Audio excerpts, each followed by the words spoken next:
Yes, you can send us your comments and questions about the PNID case. Let's see how much of time we have. Yeah, we can read some of them and see what we do in the days ahead. But speaking about what we're going to do, we're going to go over now to correspondent Dare Do. He's right at the partial closure concerning the Lagos-Ibadan Expressway. So let's get some updates. What is happening now? Hello, Dare. Bring us up to speed. What's happening?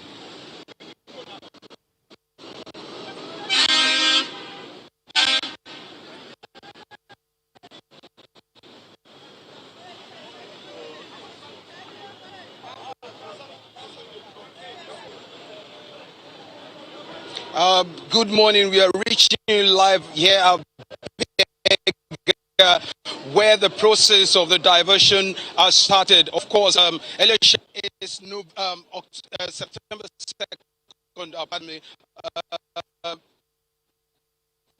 where the reconstruction and rehabilitation of the Lake Kara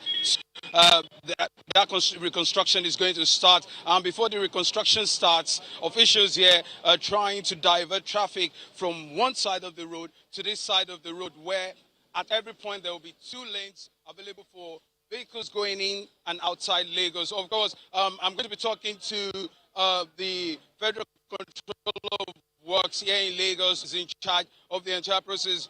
It is right now. There are security officials,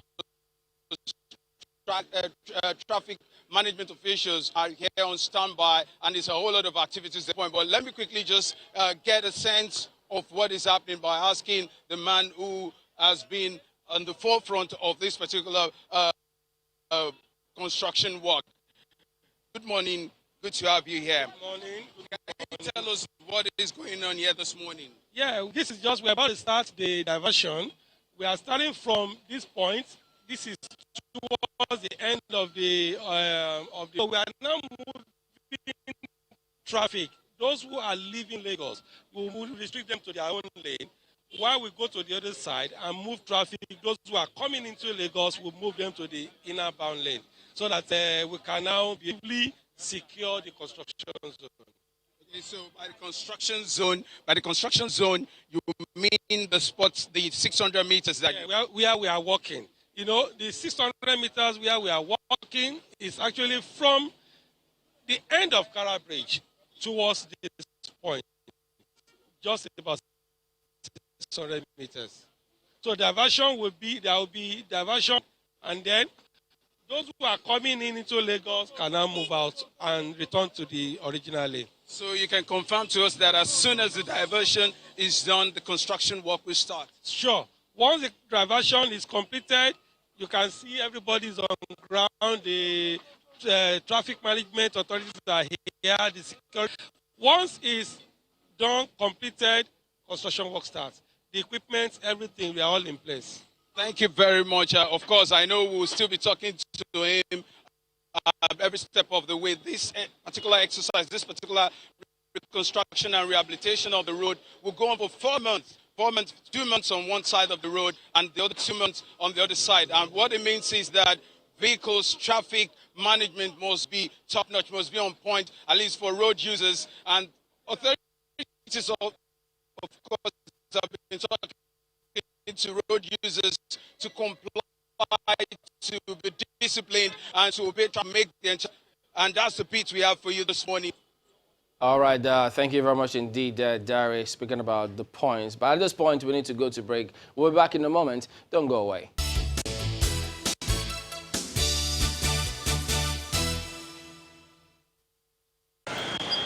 Lagos State, with a population of about 17 million people, is believed to be a city of greener pastures, which is why it's a meeting point for people from all over the country. While Lagos residents hustle for survival every day, it sees an influx of people from other parts of Nigeria, believing they can also make it in the nation's commercial nerve center. This regular migration to Lagos also poses constant security threats, which is why the State Police Command says it's mounting officers on highways even at night. One of the patrol teams who are part of the Lagos State Task Force on Environmental Sanitation and Special Offences intercepted a truck carrying 123 people and 48 motorcycles. They arrived into Lagos from Jigawa State claiming to be in search of a source of livelihood. I face 7,000. Me now with my bike come to Lagos. Jigawa say we no get one business why we take and do business. So I get family, 2 wife I get students help. Now this player they come, I didn't deliver Okada. So I don't finish my farm work, nothing what I go do for my blade. That is why I come find something what I go do for Lagos. The chairman of the Lagos Task Force, Olayinka Egbeyemi, says nothing incriminating was found on the men. While our men were on patrol, they intercepted this truck with nothing less than 123 people inside with 48 bikes. Coincidentally, while they were on the operations, the Commissioner for Environment, Mr. Tonji Bello, equally called me that he had an information that some people entered into Lagos with nothing less than, there are even over 300 people in the trailer. Probably they are trying to tag them as terrorists. So I equally told him that our men have intercepted the men and they are on their way to the office. A panel will be set up comprising our office and the air squad to profile them accordingly. For those of them who hope to use motorcycles for commercial purposes, they are advised to register with the appropriate association and obey the state's traffic laws. And in our store, we have nothing less than 4,668 that we are ready to be crushed. We are not waiting, we are not staying, we are moving. And we'll do just like, we are not saying we want to ban the Okada or other motorcycles in Lagos State. What we are saying is move to the inner streets. Aside this, you must register. You must register properly. With Lagos State government, you must have a pack. You must wear your helmet. You must not speak more than a passenger.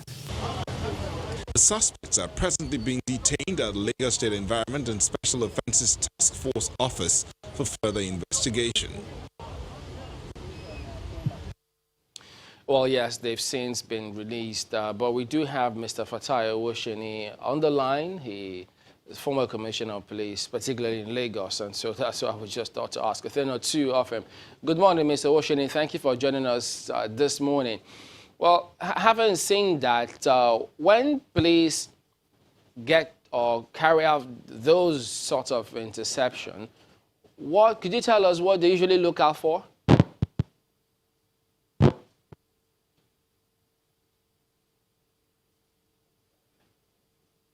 Mr. Osheni, can you hear me? Okay, I think we lost him at that time, but I need to come to our guest here in the studios. We've got Chigozie Obani, security analyst. We also got Sheyi Adetai, who is a former SSS official. Gentlemen, thank you for coming on this morning. Good morning. Well, when police, I mean, you're also in security, when this kind of checks happen, what do security agents usually look out for? Okay, the first thing is, number one, we need to understand the scenario. This is not the first time that you'll be seeing such trucks coming into Lagos. You see it every day. Go to this Fagba crossing, you see that those trucks landing every day. And this speaks volume to the situation of the country as a whole. So in the first instance, you want Nigerians to have freedom of movement. So people in a truck like that, they are just the same as those in the luxurious buses, except there is something significant that you can say that calls for such kind of action that will warrant you trying to profile them. And beyond just stopping vehicle, intelligence goes beyond that. There is a community that is receiving these people on a daily basis. Who are those responsible for bringing them to Lagos in the first instance? Where are these people hibernating every time they come in? Because they are moving to somewhere.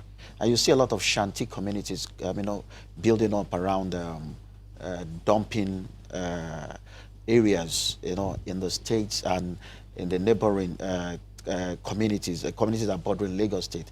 If you go to around that Giwa from Toyi into Giwa in between Lagos Ogun State border along Lambe, and if you go inside Lambe, there's a place called Abule Osho. You see communities, shanty communities, building up of people coming from the north and engaging in all these things. And you see, there are a lot of crime and criminalities building up around, and police are finding it difficult to trace those people because they have no forwarding address. So those are major challenges, not really people coming in and you're searching them and you're probably trying to find weapon or find explosives with them. No, it is associated social problems with people moving into. I understand we have Mr. Owoshini back on the line. Good morning, Mr. Owoshini, and thank you for joining us this morning.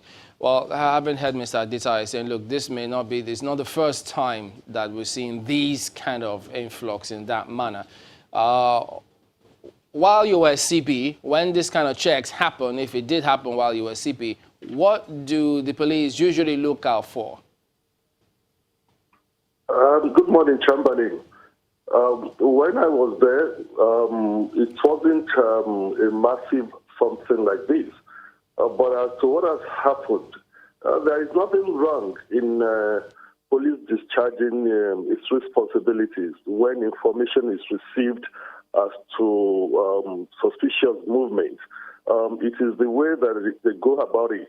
And I must also tell you that there's an aspect of community policing that you should have data, that you should know who is who. You should know who is coming into town and who is harboring that person. What are they coming to do?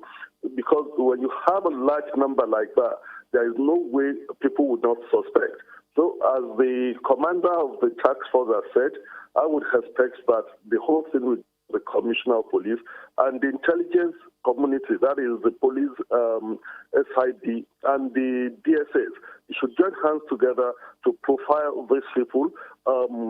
At the end of the day, even if they're going to be released, there should be someone who will come and stand to say, okay, I'm going to be the guardian of this person. This is what this person is coming to do.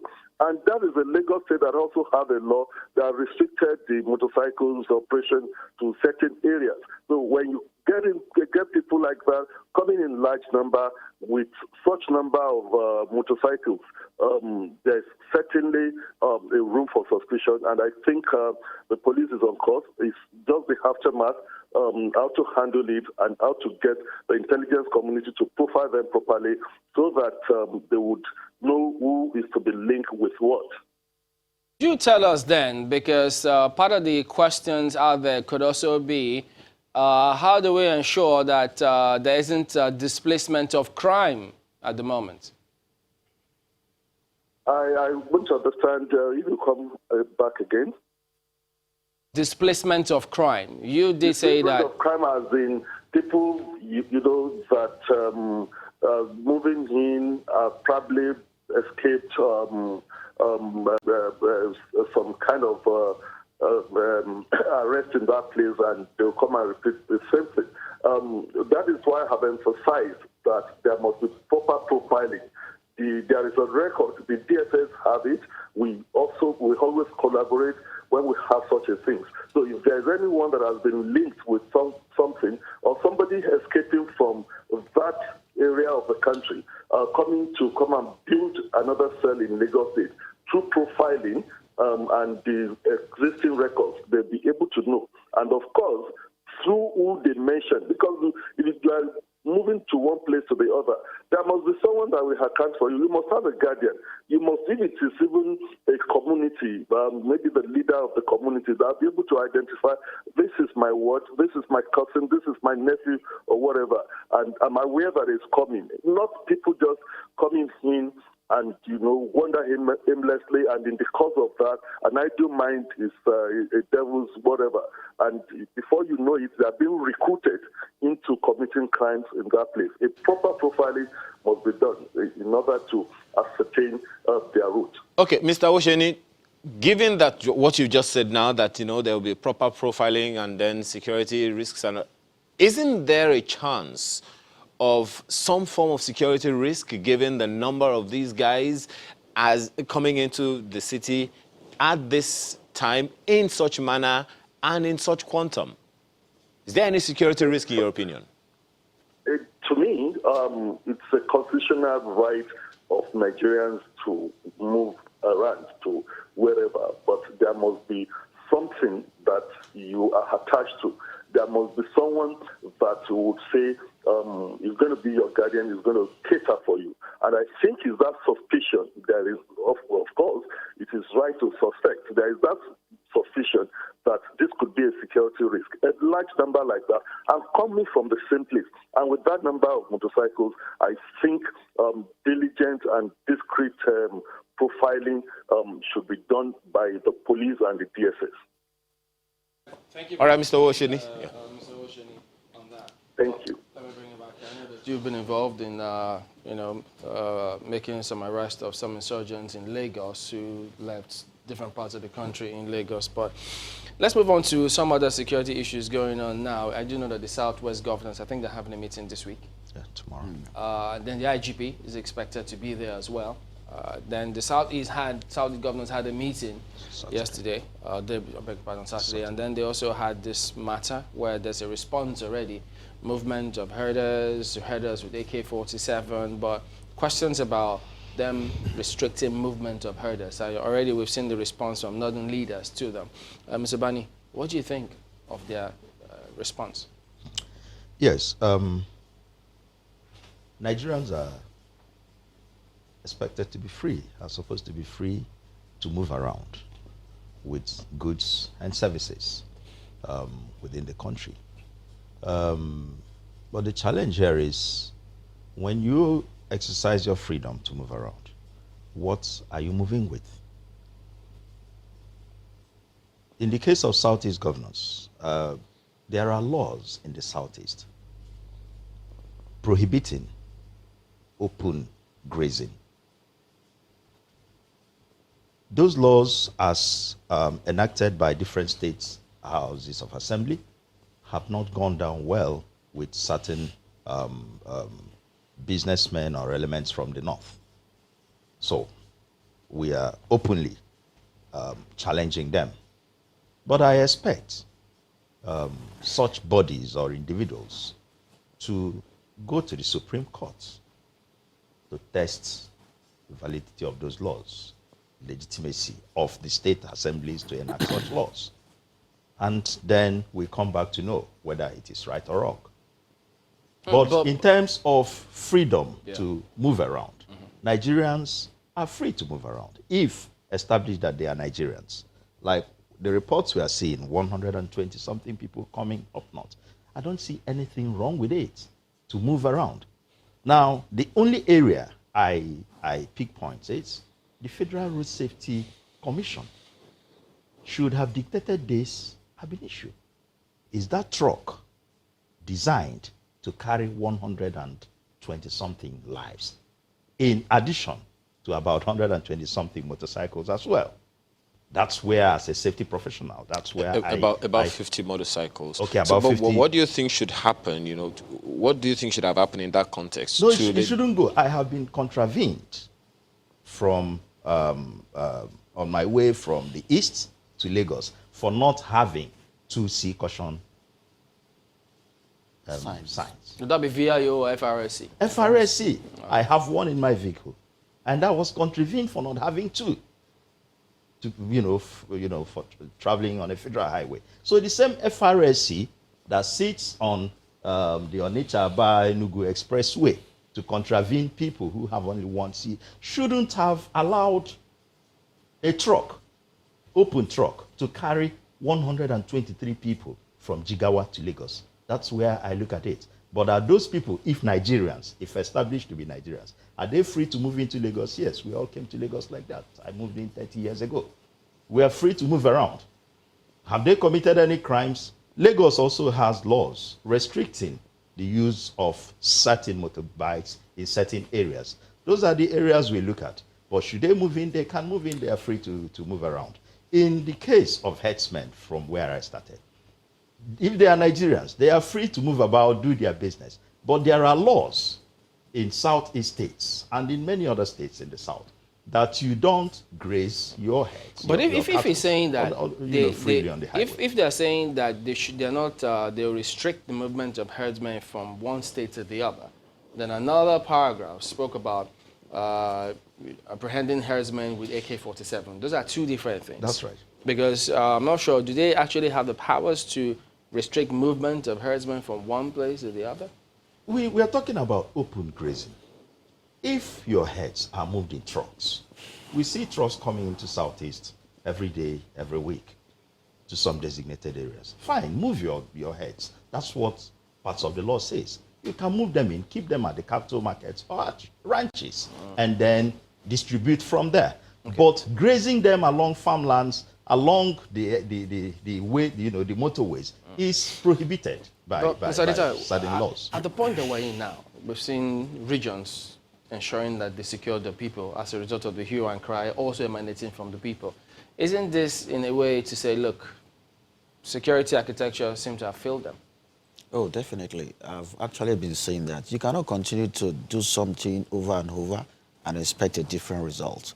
We are currently using ideology or principles that had worked for us 40, 50 years ago, and we expect it to continue to work even when our population and all the indices, everything has changed.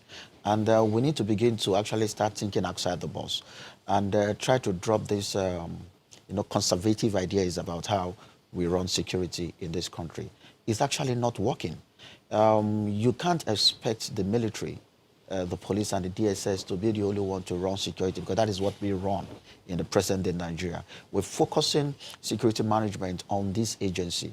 You cannot survive in a country of over 200 million people without database, without social security process in place where you can easily identify people. You need the people to be able to police the society. And this agency will now help, to help in enforcement and prosecution. But that is, we've not actually given, the structure that can make this to work. The last time I came here, I mentioned about the roles of the traditional rulers, in trying to help us to see they've got a huge role to play. We'll come back to this when we return from the break. Stay with us.